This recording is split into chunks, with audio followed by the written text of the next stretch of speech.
Maya lived in a village nestled between rolling hills. Her days were quiet, filled with the rhythms of nature. But within her heart, a vibrant storm of colors and emotions raged. This storm poured out onto her canvases, creating paintings of breathtaking beauty. Sunsets blazed with impossible hues, flowers bloomed with almost supernatural life. Each stroke held a depth of feeling that captivated the eye. Despite the undeniable beauty she created, Maya struggled. Self-doubt gnawed at her. Like a persistent shadow, it followed her everywhere. Each brushstroke was accompanied by a whisper of inadequacy. Was her work good enough?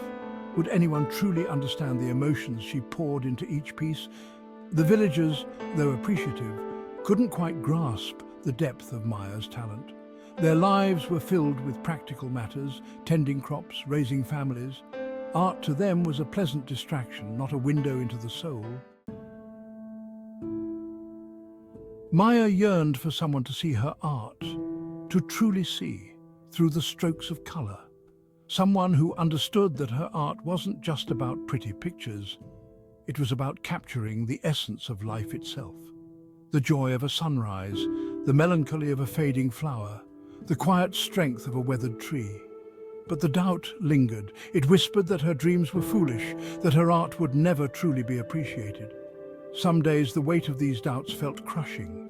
Maya would stand before a blank canvas, paralyzed. The colors in her mind seemed to dim, the emotions fading into a dull ache.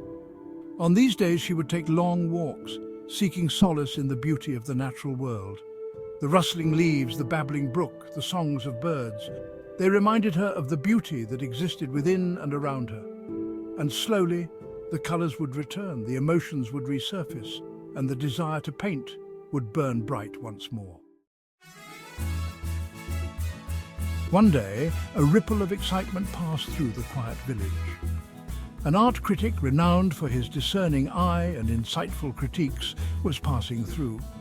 He was known to discover hidden talent, to recognize brilliance where others saw only simplicity. The villagers, eager for a distraction from their daily routines, buzzed with anticipation.